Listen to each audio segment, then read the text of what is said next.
আসসালামু আলাইকুম, সবাইকে শুভ সকাল।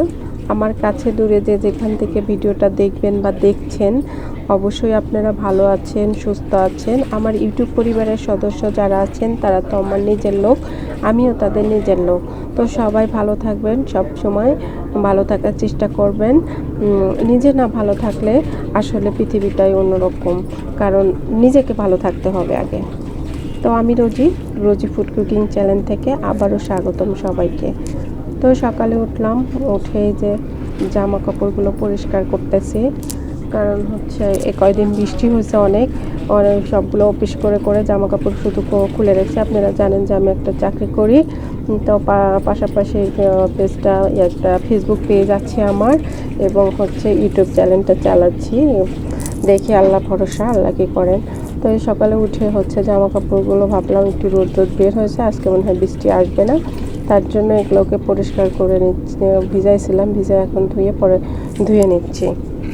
তো আবার দেখতেছি যে মেঘ হচ্ছে আকাশটা, জানি না কি হয়। তারপরে ধুয়ে নিচ্ছি, না ধুলে তো হচ্ছে অনেক কাপড় একসাথে হয়ে গেছে, জায়গা হচ্ছে না ওয়াশরুমে। তো ধুয়ে নেওয়ার পরে এগুলো একটা একটা করে ধুয়ে নেওয়ার পরে তারপরে লেগে দেবো। তো হচ্ছে যারা এখনও চ্যানেলটা সাবস্ক্রাইব করেননি, যারা নতুন আছেন অবশ্যই সাবস্ক্রাইব করে দিবেন, এবং যারা করেছেন তাদেরকে অসংখ্য ধন্যবাদ।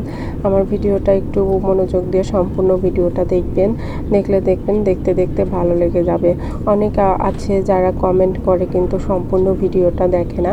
কমেন্টের রিপ্লাই দেখলেই বোঝা যায় আসলে সে সম্পূর্ণ ভিডিওটা দেখেনি। সম্পূর্ণ ভিডিওটা দেখতে হবে, না হলে আপনি আমার পাশে থাকবেন, আমি আপনার পাশে থাকবো। 1000 পরিবার যদি আমার পাশে থাকে আর 1000 পরিবারের পাশে যদি আমি থাকি, তাহলে তো আমাদের সফলতা অবশ্যই সম্ভব, তাই না? তাহলে হচ্ছে আমরা কি করি, শুধু কমেন্ট করি, লাইক দেই না, ভিডিও না দেখে চলে যাই। অবশ্যই লাইক দিতে হবে, ভিডিও সম্পূর্ণ দেখতে হবে। এগুলো ধুয়ে নাড়ে দিলাম, আবার পড়ে গেল, রশিটা ছিঁড়ে গেল। বৃষ্টি হয়েছে না, রশি তো অনেক আগে করেছিলাম ছাদের উপরে, তা ওইটা আবার টানাইতে হবে, এগুলো আবার ধুতে হবে, ধুয়ে আবার লাড়িয়ে দিতে হবে। তো যেগুলো ময়লা লাগে নাই সেগুলো আমি আবার ধুয়ে লাড়িয়ে দিব, আর যেগুলো হচ্ছে আবার মানে যে ধোয়ার এত সময় নেই, বাসায় থেকে তো ভিডিও এডিটিং করার সময় পাই না, তো অফিসে এসে যে ভয়েস দিচ্ছি সবাই কথা বলতেছে চারপাশে, কি আর করব। তো এখানে ভাতটা বসায় দিয়েছি, জামা কাপড়গুলো নাড়া শেষ, ভাতটাও বলক এসে গেছে। এখানে আজকে পাঙাশ মাছের একটা ভুনা করব, এজন্য পেঁয়াজ তেল দিয়ে দিয়েছি, তেলটা গরম হয়ে গেছে, পেঁয়াজটা একটু লাল লাল করে ভেজে নিব। ভেজে নিয়ে মাছটা ভুনা করলে খুবই ভালো লাগে খেতে। তো এটা হচ্ছে পাঙাশ মাছ। একটু পানি দিয়ে দিলাম প্রথমে, পানি না দিলে হচ্ছে হয়ে যাবে, তেলগুলো ছুটবে। তারপরে কাঁচামরিচ আর বাটা মশলাটা দিয়ে দিলাম, আদা জিরা ধনে এবং হচ্ছে রসুন, সব কিছু একসাথে একটু বেটে তারপরে রান্না করি। আমি সবসময় বাটা দরা মশলা দিয়ে রান্না করি, ব্লেন্ডারে একদম বেটে রাখি না, যখন যেটুকু প্রয়োজন হয় ওটুকু বেটে নিই। শুধুমাত্র মাংস রান্না করার সময় ব্লেন্ডার করি। এই যে মাছগুলো দিয়ে দিলাম, মাছগুলো দিয়ে দেওয়ার পরে এটাকে একটু অনেকক্ষণ সময় নিয়ে আমি কড়াইতে ভেজে নিব, কারণ হচ্ছে ভেজে নিলে খাবার খেতে অনেক ভালো লাগবে। তো এটা অনেকটা সময় নিয়ে আমি হচ্ছে কষাই নিলাম, একটু পানি দিয়ে নেওয়ার পরে এখন হচ্ছে দেখেন কষানোটা প্রায় হয়ে গেছে। এখানে কাঁচামরিচ দিয়েছি, তো আমি হচ্ছে শুকনো মরিচটা খুবই কম খাই, কারণ আমার প্রচুর গ্যাস্ট্রিক।